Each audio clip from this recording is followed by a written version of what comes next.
Star Trek Lower Decks Season 4 Episode 8 just dropped on Paramount Plus. Let's talk about it. This episode, I didn't like it. This is my least favorite, honestly, episode so far, maybe of the entire series. The episode is just these characters in a cave telling stories that were very odd.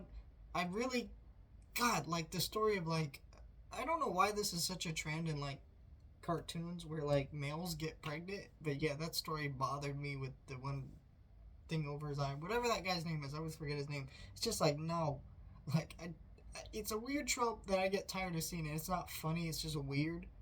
And then you have the other, and then the one that really bothered me was Boimler's plot, where the character, I don't know if they meant to came across like this, but the character who was hanging out with that story, he felt like a far right conspiracy theorist who was making up racist conspiracy theories about this race, and then but then he was proven right, which I don't think is the message that they clearly wanted to go for, but just seemed like that's how the vibe I got for it. It's just weird, and it's just I don't know. None of these stories were interesting or worth caring about.